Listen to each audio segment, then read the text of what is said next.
Hello, snowboarders of the internet. I am your host, Kevin Hub, here to give you a review of the Now O-Drive. I rode these on my ride alter ego at Keystone, mid-season. Decent snow, not super good. It hadn't snowed in a little bit, but still some fresh stuff here and there. I was able to get it in a few mixed conditions. I did also ride these at Beaver Creek, and kind of the same thing there. It hadn't snowed in a while, but with Beaver Creek, I get a lot more open terrain, a lot more open groomers that I can really just lay into these things and get some mock speeds going to really feel what they're going to be like at high speeds. I rode them with my Burton Almighties. It's a little bit of a wider, higher profile boot, but did fit into the Hanger 2.0 that's on the O-Drives pretty well, seeing as that's the wider heel fit between the two frames that Now uses. The adjustability with these is basically consistent across the entire Now line with the exception of the forward lean block. Normally you have a lever you can flip down, adjust it where you need to, and flip it back up and lock it in place. With the O-Drives, with the whole carbon nature thing and simplifying things and lightweight and all that, it's basically a block and a screw with a plug. So basically just has two positions, either the plug up top or the plug down low. Two positions for your forward lean. And realistically, with the way this binding rides, you don't honestly need to dial in much forward lean. We'll get to that later on in the review here. But other than that, your toolless adjustments on your straps are pretty standard across the entire line. You flip up the tab, you pull the bolt out, screw it back in, and if you really need to, there is a Phillips head to that bolt.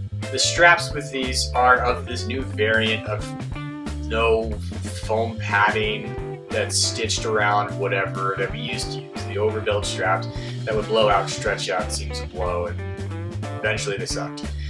These are just injected foam. They call it hyperfused. I don't know what that means, it's a marketing term, but overall, it's a really supportive strap. It matches up to the way this binding rides. This entire binding is made out of carbon, so the straps have to match up to that. And a lot of the way they got at that was basically doing less 3D shaping.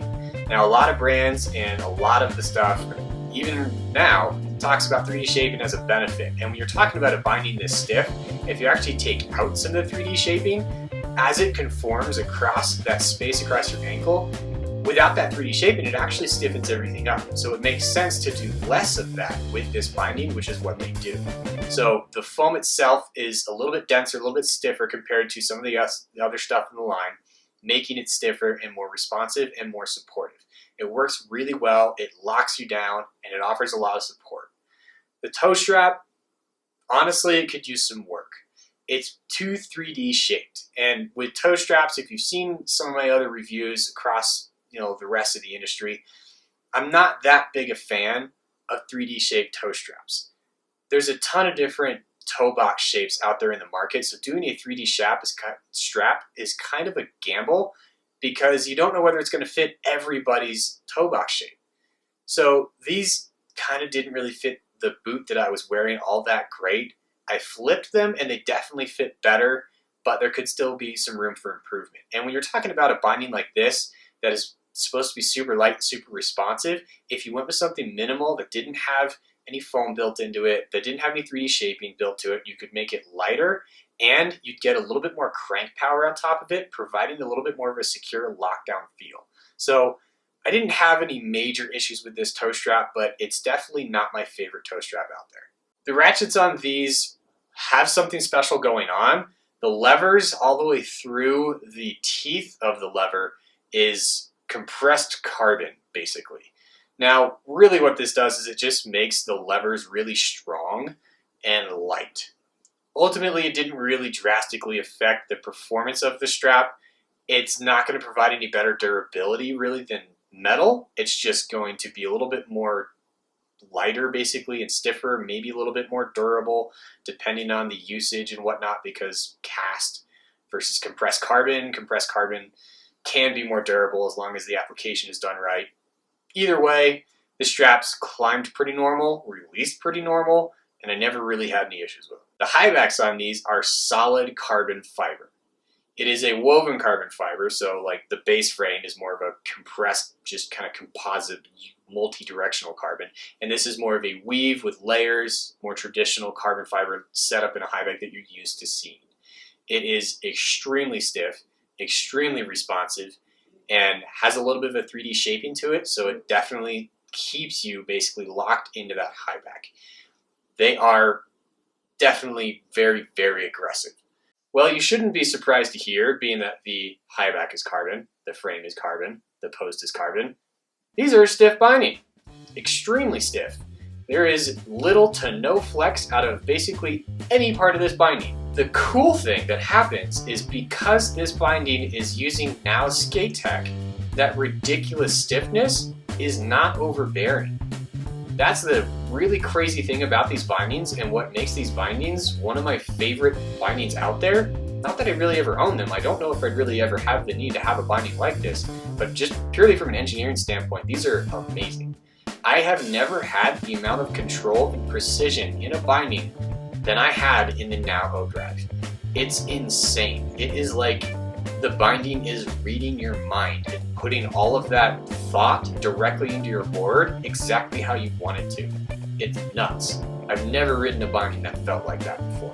They're smooth, which is also kind of crazy for a binding that's made out of entirely carbon fiber.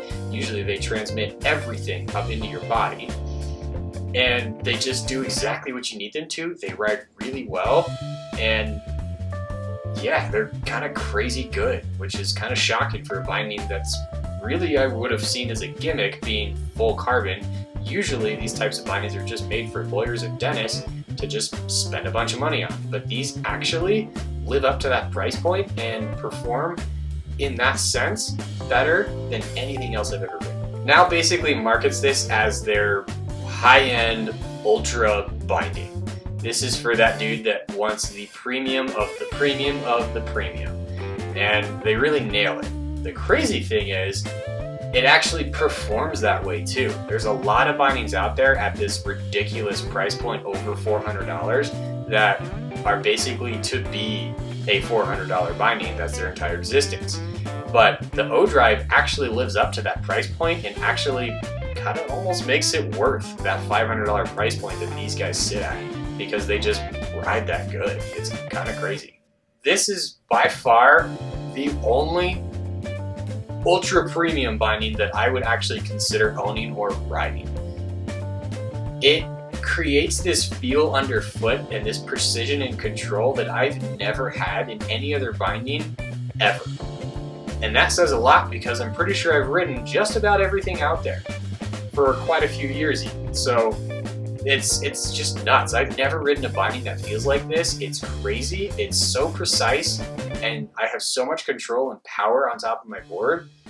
Like, I can't really say that enough, just the level of precision and control that you get out of these bindings. So if you're looking for that, no compromise, just powerful, super responsive, ultra control binding, and you have a lot of money, then definitely check out the O-Drive. Thanks for watching. I've been your host, Kevin Hub, here talking about the Now O-Drive. Am I crazy to think that a $500 binding is actually worth it? Do you have these bindings? Leave me a comment down below. While you're doing that, make sure you've hit the subscribe button, and if you've hit that, definitely make sure you've hit the bell so you're getting notifications when we've got more reviews, more video projects, and just more stuff coming to you. If you're new here, check out Angry Snowboarder VIP. It's the best way to support me, support Avran, support Angry Snowboarder, and keep all these projects rolling and coming to you. Come back and check out me in the next video.